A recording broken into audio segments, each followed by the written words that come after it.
வணக்கம் நண்பர்களே. இன்றைக்கி நம்ம என்ன டாபிக் பற்றி பார்க்க போகிறோம் அப்படின்னு சொல்லிட்டு பார்த்தீங்கன்னா, நம்ம கார்த்திகை தீபம் சீரியல் பற்றி தான் பார்க்க போகிறோம். ஜீ தமிழில் சூப்பராக ரேட்டிங் போயிட்டுருக்கு. நம்மளோட கார்த்திகை தீபம் சீரியல் பற்றி பார்க்கலாம் வாங்க. அதுக்கு முன்னாடி நம்மளோட வீடியோ உங்களுக்கு பிடிச்சிருந்தா அடுத்த அப்டேட் உங்களுக்கு வேணும் அப்படின்னு நினச்சிங்கன்னா நம்மளோட சேனலை லைக் அண்ட் சப்ஸ்கிரைப் பண்ணி சப்போர்ட் பண்ணுங்கள். இப்போ பார்த்தீங்கன்னா கார்த்திகை தீபம் சீரியலில் வேறு லெவலான எபிசோட் வந்திருக்கு. அதாச்சு நம்மளோட ரேவதியோட ஃப்ரெண்டு என்ன பண்ணுறாங்க, ரேவதி நீ வெளியே வா நம்ம போகலாம் அப்படின்னு சொல்லிட்டு 4 பேருமே வெளியே போகிறாங்க. அதாச்சும் ரேவதியோட ஃப்ரெண்டு, அவங்களோட ஹஸ்பண்ட், அதுக்கப்புறம் ரேவதி, நம்ம கார்த்தி 4 பேரும் என்ன பண்ணுறாங்க, அவுட்டிங் போகிறாங்க. அப்போ பார்த்திங்கன்னா ரேவதிக்கு ஸ்வெட்டர் வாங்கி கொடுக்குறாங்க. ஸ்வெட்டர் போட்டுக்கோ அப்படின்னு சொல்கிறாங்க. அதுக்கப்புறம் ஒரு ஃபோட்டோ எடுத்துக்கலாம் அப்படின்னு கம்பல் பண்ணுறாங்க. கார்த்திக்கு சுத்தமாக எதுவுமே பிடிக்கல. ஏற்கனவே அவங்க கார்த்தியை வெறுத்துட்ருக்காங்க.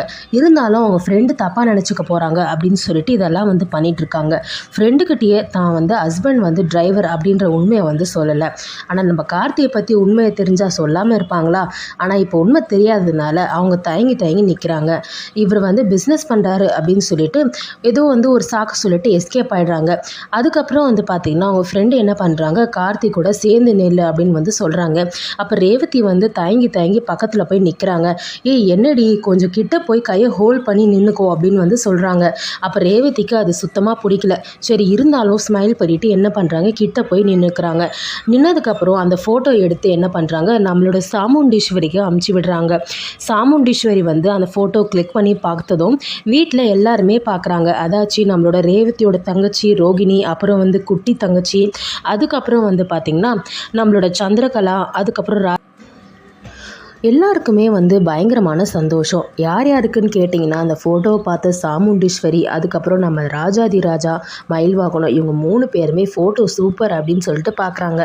ஆனால் நம்மளோட சந்திரகலாவுக்கு, ரேவதியோட தங்கச்சிங்களுக்கு என்ன நடக்குதுங்க, ரேவதி பிடிக்காம தானே போனா, இப்போ சிரிச்சுக்கிட்டு இவன் கூட போய் தோளில் கிட்ட கை போட்டுட்டு ஃபோட்டோ எடுத்துகிட்ருக்கா, ஒன்றுமே புரியலையே அப்படின்னு சொல்லிட்டு டென்ஷன் ஆகி பார்த்துட்ருக்காங்க. முக்கியமாக நம்மளோட சந்திரகலாவுக்கு பயங்கரமான டென்ஷன் ஆகுது. என்ன இது, ரேவதி அவ்வளோ பிடிவாதமாக இருந்தால், கோவமாக இருந்தால், இப்போ போய் சிரிச்சுக்கிட்டே இவன் தோள்கிட்ட கை போட்டுட்ருக்காளே அப்படின்னு சொல்லிட்டு. அப்புறமேட்டு நம்ம மாயாவுக்கு கால் பண்ணி என்ன நடக்குதுன்னா கேட்டாங்க. அதுக்கப்புறம் மாயா எல்லா விஷயத்தையும் சொல்கிறாங்க. என்ன நடந்ததுன்னு சொல்கிறாங்கன்னா, மாயா அங்கே என்ன நடக்குது, ரேவதியும் கார்த்தியும் பிரிக்கிறதுக்கு தான் உன்னை அமைச்சேன். ஆனால் நீ என்ன பண்ணிகிட்ருக்க அப்படின்னு சந்திரகலா கேட்குறாங்க. அது ஏன் கேட்குறீங்க அப்படின்னு சொல்லிட்டு மாயா ஆரம்பிக்கிறாங்க பேசுகிறதுக்கு. மாயா என்ன சொல்கிறாங்கன்னா, அந்த டிரைவர் என்னை பார்த்துட்டான், நானே அவனை ஓடி ஒளிஞ்சு எப்படியாவது திருப்பி வந்துட்டேன். இப்போ அவன் என்ன நினைக்கிறான், என்ன பண்ண போகிறானே தெரியல அப்படின்னு சொல்லிட்டு முழிச்சிட்ருக்காங்க.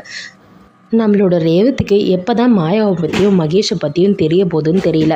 கண்டிப்பாக கார்த்தி அந்த உண்மையை நிரூபிக்கிறேன்னு சொல்லியிருக்காரு. ஒரு பக்கம் ஹனிமூன் முடிஞ்சு வந்ததும் நம்மளோட சாமுண்டீஸ்வரி என்ன சொல்லியிருக்காங்க, ஹனிமூன் முடிஞ்சதும் கண்டிப்பாக ராஜா நல்லவன்னு சொல்லிட்டு நான் கண்டிப்பாக நிரூபித்து உங்களை ஒன்று சேர்த்து வைப்பேன் அப்படின்னு அவங்களும் சொல்கிறாங்க. இதில் எது நடக்க போகுதுன்னு சொல்லிட்டு நம்ம வெயிட் பண்ணி பார்க்கலாம்.